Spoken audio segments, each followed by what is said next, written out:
दोस्तों, स्वागत है आपका हमारे दूसरे ब्लॉग में कृष्णशिला से संगम तक की यात्रा में। स्वागत है आपका संगम नगरी पे। अब हम लोग चल रहे हैं संगम दर्शन के लिए और वहाँ स्नान ध्यान किया जाएगा। आगे की यात्रा का वर्णन रास्ते भर में आपसे करता चलूँगा।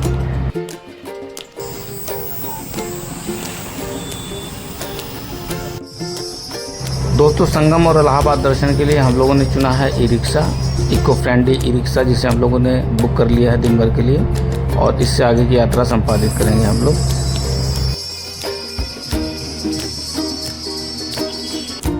तो दोस्तों, हम लोग सलोरी की गलियों से निकलकर आ चुके हैं इलाहाबाद विश्वविद्यालय, जिसकी स्थापना 23 सितंबर 1887 को हुई थी। इसे ऑक्सफोर्ड ऑफ द ईस्ट कहा जाता है। 2005 में इसे केंद्रीय विश्वविद्यालय का दर्जा प्राप्त हुआ था। यह विश्वविद्यालय अपनी खूबसूरत इंडो सैनिक वास्तुकला के लिए जाना जाता है।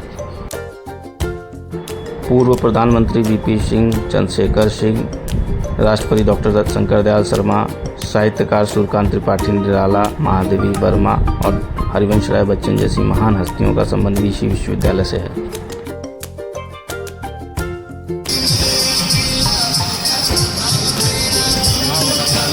इलाहाबाद विश्वविद्यालय से आगे बढ़ते हुए हम लोग आ गए हैं भारद्वाज आश्रम, जो वैदिक कालीन सप्तऋषियों में से एक हैं। त्रेता युग में यह आश्रम वेद वेदांग दर्शन का बहुत बड़ा अध्ययन केंद्र हुआ करता था, जहां लगभग 10,000 विद्यार्थी वेद वेदांग का अध्ययन करते थे। वन गमन के समय प्रभु श्री रामचंद्र जी गंगा नदी को पार कर सर्वप्रथम इसी आश्रम पर आए थे और यहीं पर महर्षि भारद्वाज द्वारा प्रभु श्री रामचंद्र जी को चित्रकूट जाने की सलाह दी गई थी। आश्रम परिसर में महर्षि भारद्वाज द्वारा एक शिवलिंग की स्थापना की गई थी, जिसे भारद्वाजेश्वर शिवलिंग के नाम से जाना जाता है। पुरातात्विक खुदाई से पता चला है कि यह आश्रम लगभग 800 ईसा पूर्व पुराना है, जो इसकी ऐतिहासिक प्रामाणिकता को स्थापित करता है। यदि प्रयाग के प्राचीन नाम और इतिहास की बात करें तो पौराणिक मान्यताओं के अनुसार सृष्टि के रचयिता भगवान ब्रह्मा ने यहाँ पहला यज्ञ किया था, प्रयज्ञ, जिसके कारण इसका नाम प्रयाग पड़ा। प्रयाग शहर 3 पवित्र नदियों गंगा, यमुना और अदृश्य सरस्वती के मिलन यानी संगम के लिए विश्व प्रसिद्ध है। यहाँ दुनिया का सबसे बड़ा धार्मिक सांस्कृतिक समागम कुंभ मेला और महाकुंभ आयोजित किया जाता है, जहाँ करोड़ों श्रद्धालु आस्था की डुबकी लगाते हैं, जिसे विश्व धरोहर की सूची में शामिल भी किया जा चुका है। बातों ही बातों में हम लोग आ चुके हैं संगम के परेड क्षेत्र में। जब कुंभ या महाकुंभ का आयोजन किया जाता है तो यह क्षेत्र पुलिस छावनी में तब्दील हो जाता है। यहाँ भारी संख्या में पुलिस बल तैनात रहता है, जहाँ से विभिन्न संगम क्षेत्रों में ड्यूटियाँ लगाई जाती हैं।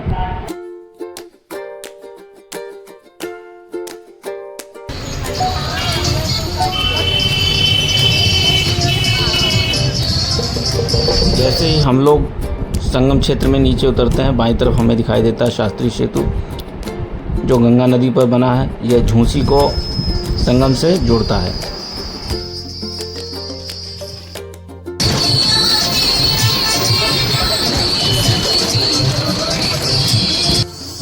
दोस्तों, आज एकादशी है।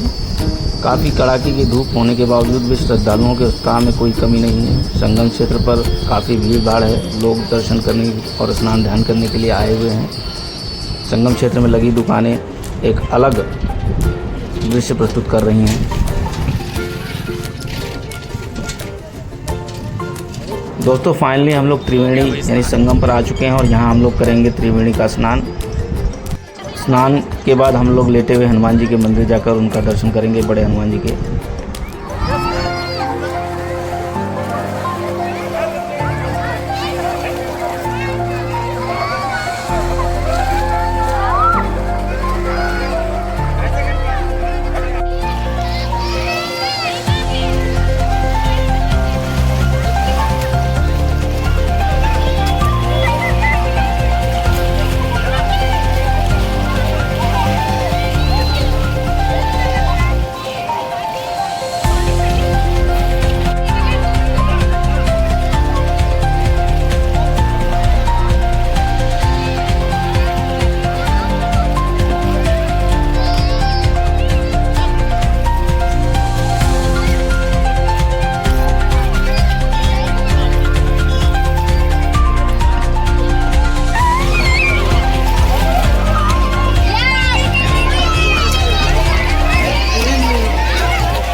दोस्तों हम लोगों ने संगम स्नान कर लिया। अनन्या कुंज ने भी स्नान का बहुत ही आनंद लिया।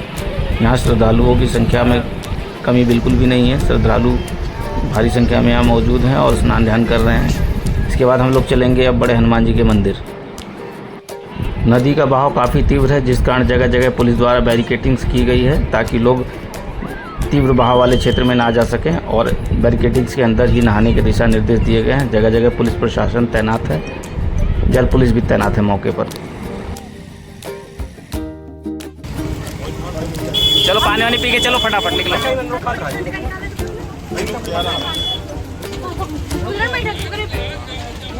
हो गया भाई स्नान में।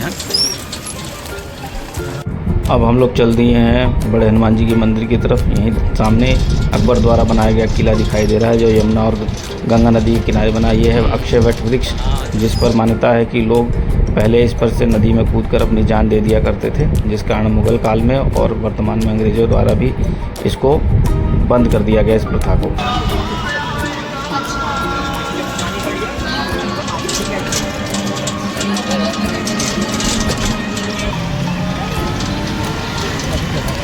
हम लोग आ चुके हैं बड़े हनुमान जी के मंदिर।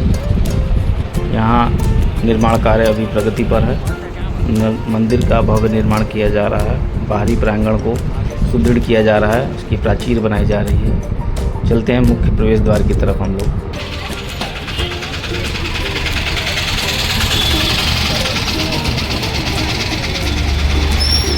दोस्तों पूजा सामग्री लेकर हम लोग आ चुके हैं मंदिर के मुख्य प्रवेश द्वार पर।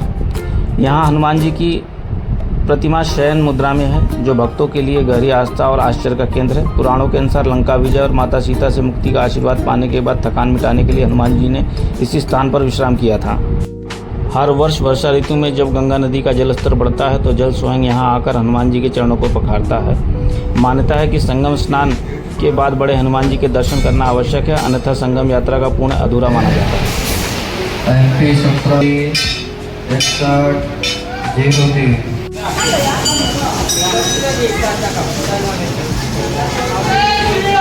जय श्री कृष्ण, बोलो बजरंग बली की जय।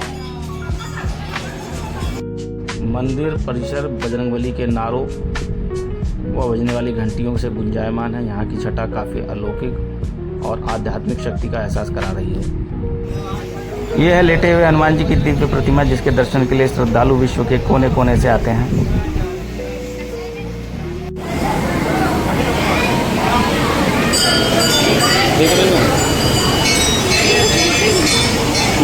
चलो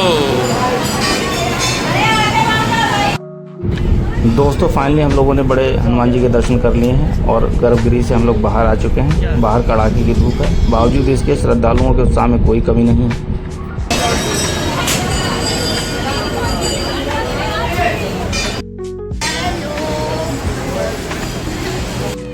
दोस्तों यह है विमान मंडपम मंदिर, जो द्रविड़ शैली में बना संगम क्षेत्र का एकमात्र मंदिर है। दोस्तों अब हमारी संगम यात्रा का अगला पड़ाव है नाग वासुकी मंदिर। यह हिंदुओं के 7 प्रमुख तीर्थ देवों में से एक हैं। मान्यता है कि इनके दर्शन के बिना संगम स्नान का फल अधूरा माना जाता है। रेलवे ब्रिज के नीचे से गुजरते हुए हम लोग दशाश्वमेध घाट की तरफ बढ़ रहे हैं।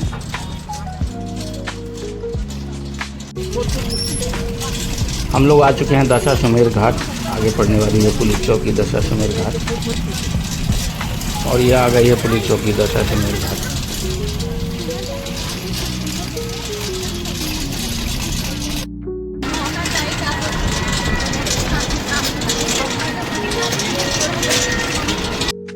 तो दोस्तों हम लोग आ चुके हैं संगम दर्शन के अंतिम पड़ाव यानी नाग वासुकी मंदिर। चलिए आप लोगों के नाग वासुकी मंदिर के दर्शन कराते हैं और इसके ऐतिहासिक और पौराणिक महत्व के बारे में भी जानकारी देते हैं। चलो आ जाओ। मंदिर की सीढ़ियाँ काफ़ी स्ट्रेट हैं, जो काफ़ी थका देने वाली हैं। हम लोग मंदिर पर ऊपर चढ़ते चढ़ते काफ़ी थक गए।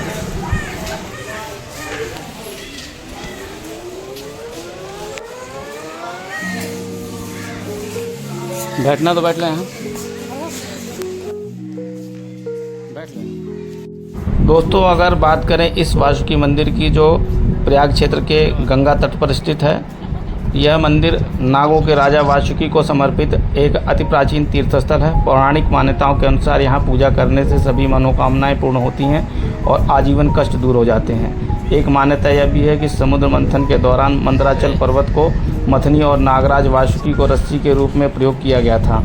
मंथन समाप्त होने के बाद नागराज वासुकी अपने शरीर की थकान और जलन मिटाने के लिए भगवान विष्णु के आज्ञा से प्रयागराज आए थे। दोस्तों, इस मंदिर से जुड़ी एक मान्यता यह भी है कि इस पवित्र मंदिर के दर्शन करने और यहाँ अनुष्ठान कराने से जातकों को उनके काल सर्पदोष योग से मुक्ति मिल जाती है।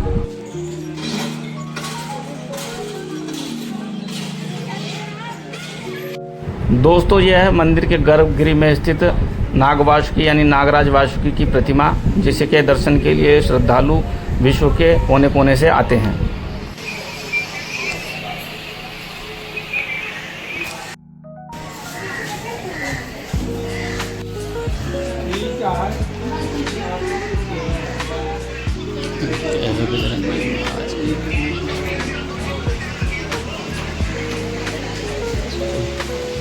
मंदिर के दर्शन करने और परिक्रमा करने के बाद हम लोग आ गए हैं बाहर की तरफ। अब हम लोग की यात्रा यहाँ संगम की समाप्त होती है। आगे की यात्रा इलाहाबाद दर्शन की चलती रहेगी। मिलते हैं अगले पार्ट में दोस्तों। तो ये ब्लॉग कैसा लगा शेयर करें, कमेंट करें और हमें ज़रूर बताएं। नमस्कार दोस्तों।